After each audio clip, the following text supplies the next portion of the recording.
Welcome to Outlaw Woodworking. Today is the day that we're going to try out the box maker, and it's a gadget that you can download into your Aspire software to basically make boxes. And it makes it really easy to you just draw the dimension of your box, and the gadget creates the tool path and everything. And it actually you can also nest it on your plywood. Now right here I'm preparing my work surface, and basically I clamped down a different spoil board so it wouldn't interfere with my T-track. And I'm using a nylon, it's a nail gun that shoots plastic nails. And basically I shoot this thing down with plastic nails, and then and here's a picture of the nails and the nailer. And yeah, I'm pretty happy with this nailer. It's been working pretty good so far, although you don't want to have these nails in your finished product. And here you can see I nail it down. I square it off to the table and then I nail it down. And it works pretty good. Okay, welcome back to Outlaw Woodworking. Today's a pretty exciting day because although I've been learning a lot on the AVID CNC and the Vectric software, one of the things that I wanted to do was be able to make drawers.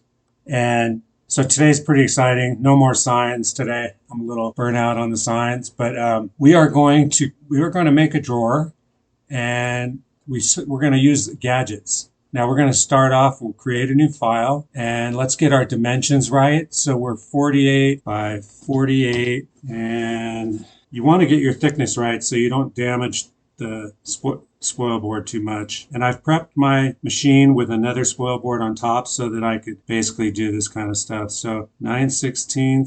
So we need to be, thickness, we need to be 0.5625. And we're going to do the 0 position right there, standard, and hit OK. Now we're going to go up here to Gadgets and go to Box Creator, and we're going to create our box. Now it looks like I've already put in some of these dimensions when I was practicing. So the width is 29.25, the depth is 16, the height is 13, and on the joint width, let's do it a little wider. Let's go 1.5. We're going to do square tabs. I don't need a lid, so we'll leave the lid off because it's going to be a drawer. And let's hit OK and see if it fits on this sheet of plywood. And there it is. Now, one thing, yeah, that'll be fine actually. Perfect. And this was a scrap piece of plywood I had in my shed. So now what we want to do is we want to cut this out with an 1/8 inch bit. And I'm going to try a bit from Bits and Bits. And it's an up and down. Let's see, which one is this? Okay, here it is. I'm going to try this new bit. It's from Bits and Bits. It's a 425-CM125. It's a compression bit, up, down, 2 flute, 1/8 inch, and it cuts 5/8 deep. So that'll be perfect. So let's go over here to Tool Paths, and it's going to be a profile because we're just basically cutting it out. Let's click on that. Now we need to select a certain bit. So let's look at this one. They don't have downloadable files, so I have to kind of find something that's pretty similar to what I'm going to use, which isn't recommended actually. Okay, now we're going to add flutes to this one. Okay, select. Okay, so now we have this and we're going to go ahead and do an outside pass. Cut depth is 0.5. Cut depth is 0.5625 because we want to cut through it. Now we're going to go down here and we're going to add tabs, and we'll go ahead and edit and add tabs. And there you can see the tabs, and they put them in the right locations for you. Okay, we'll close that, and that's about it. So we're going to profile, and we're going to write down the name of this bit that I'm going to use, 425-DNC, and calculate, and preview. Now this one should leave tabs on there, and there we go, there's the tabs. Okay, let's save this, and we'll go over to our machine and cut this out. Right off the bat, I go through my cycles checklist and I warm up my machine. I do the homing sequence. I then do the X, Y, Z with the touch plate. I then load my program, check the G code, make sure that it's what it's supposed to be, and then I run the program. And there it goes. Right here I'm installing the Astra-coated Bits and Bits 1/8 inch long reach down cut spiral bit, and it is model number 425-DNC125LR. And it was a good bit. The only thing I don't like about Bits and Bits is they don't have a tool database, and hopefully they will soon, but I don't like, I like to be able to download the tool database for the bits I buy, and the Amana router bits and also Whiteside, you can download their database. That way you're not making any mistakes as far as the cut speeds of a bit or the information that you need to upload into your database. But it did work out. I found some information on a different bit and basically used that. And then right here you see I am getting ready to do the touch plate, XYZ. I like this view from the GoPro. It has a wide angle lens. Anyway, here's a picture of the bit, and I'll also leave links in the description for all the stuff I use. And right here I start the program. And this is about 20 times speed, and it's basically cutting out one part at a time. It's doing 5 passes, and it cut really good actually. Wasn't a lot of dust. It did leave dust in the actual pocket where it cut. There's a different view. Here you can see it's finishing up its last cuts. Now when I drew this program on I didn't draw it. I just basically put in the dimensions of my box and then downloaded the program. But I did make a mistake, and I figured out what it was later. But in the box creator program, you basically can type in the width that you want your box joints to be. And at first I had it at 1 1/4, and then I changed it midstream to 1.5 inches. And for some reason, the side pieces didn't change.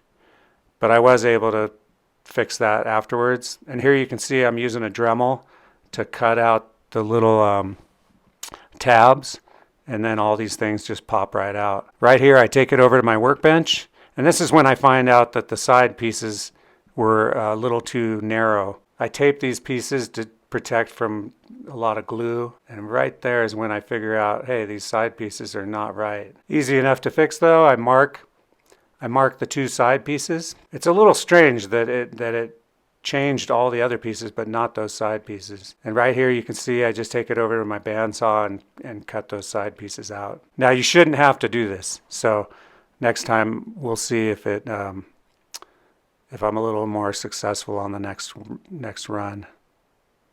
And right here I glue it all up. Now another mistake I made was your material thickness. And for some reason I typed in the thickness, but I was an 1/8 inch off. And because of that 1/8 inch, I had to sand about an 1/8 inch worth of material off of all the sides. So from now on, I'm actually going to use the calipers to check the material thickness. And this was just a practice box. It was my first time using the box maker in the Gadgets, and I was happy with it, even though there was a few mistakes. That's how you do better the next time.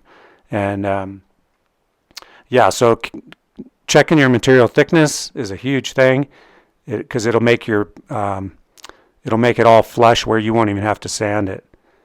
And so in the future, that's what I'm going to do. And right here, I get all my pipe clamps out and clamp this thing up. After I get the box cleaned up, I go ahead and install it. Right here, I'm using a square to clamp on the side, and then I set these hinges on top of the square and then screw them in. I also use some cabinet jacks to jack this drawer up. Make sure it's nice and level and square, and get it all screwed off.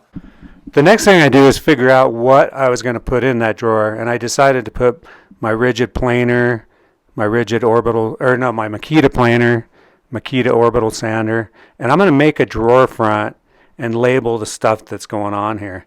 And that's the nice thing about having a CNC machine, is doing some V-carve letters is super simple. So right here I figure out the dimensions of the drawer front, and I get my DeWalt table saw out, hook up the dust collection.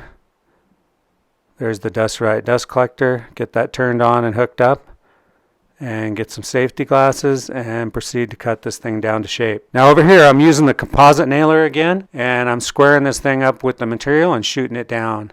I then take and write a program with the V-carve and cut out all the letters that are going to be in this drawer front. And this is just some scrap wood that I had laying around, and I was able to make something with it. The V-carve goes really quick. This is actual speed, I believe. Actually, no, I take that back. That's 20 times. And right here is a different angle. Right here I take a Porter cable and a router, and I round off the edges. I then clean it all out. And right here I'm going to use some Zinsser wood sealer. It's kind of like a shellac. Actually, it is a shellac. And I seal up all the wood and the letters. I then spray the letters forest green and then put about 3 coats of some clear on it. And I didn't get the filming of that. And there's what it looks like. I then proceed to mount it onto the front of the drawer, and it turned out really nice, actually. So we learned some lessons. The box creator, make sure you get the right thickness of material and the right dimensions, and it'll come out pretty good. So all in all, this one came out fine, but it's definitely, there's lessons learned every time. Anyway, thank you very much for watching. Please subscribe, like the video, and I will see you next time. Later.